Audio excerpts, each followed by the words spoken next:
નમસ્કાર મિત્રો, સ્વાગત છે તમારું અમારી YouTube channel Gujarat jobs and ન્યૂઝમાં. મિત્રો, 7th પે કમિશન નવા વર્ષને લઈને મહત્વના સમાચાર સામે આવ્યા છે.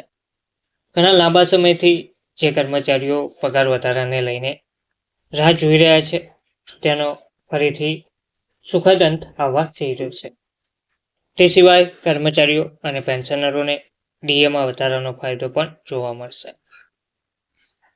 નવું વર્ષ 2025 સરકારના સરકારી કર્મચારીઓ અને પેન્શનરો માટે સારા સમાચાર લઈને આવ્યો છે.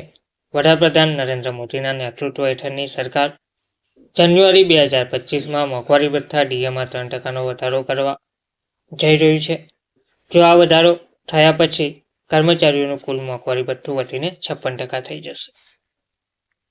જુલાઈ 2024માં 3%નો વધારો થયો હતો, પરંતુ મોંઘવારી ભથ્થામાં વધારા સાથે જે પગારમાં વધારો થશે તેની વાત કરીએ તો છેલ્લી વખતે જે કેન્દ્ર સરકારે જુલાઈ 2024માં કર્મચારીઓના મોંઘવારી ભથ્થામાં 3%નો વધારો કર્યો હતો, જેના કારણે ડીએ વધીને 53% થઈ ગયો હતો. આ નવા દરો 1 જુલાઈ 2024થી લાગુ કરવામાં આવ્યા હતા.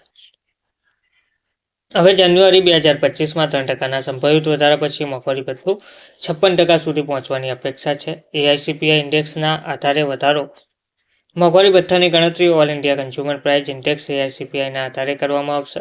સપ્ટેમ્બર 2024 સુધીના એઆઈસીપીઆઈ ડેટા મુજબ મોંઘવારી ભથ્થું 54.49% પર પહોંચી ગયું છે. જોકે ઓક્ટોબર, નવેમ્બર અને ડિસેમ્બર 2024ના આંકડા હજુ આવવાના બાકી છે. આ ડેટાના આધારે અંતિમ નિર્ણય લેવામાં આવશે તેવું પણ કહેવામાં આવ્યું છે. પેન્શનરો અને કર્મચારીઓને શું ફાયદો થશે?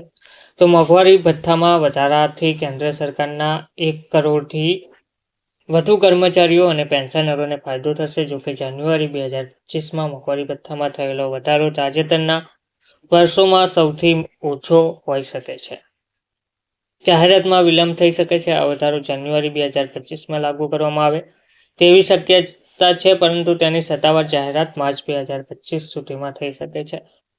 સામાન્ય રીતે હોળી જેવા તહેવારોની આસપાસ સરકાર આવી જાહેરાતો કરતી હોય છે.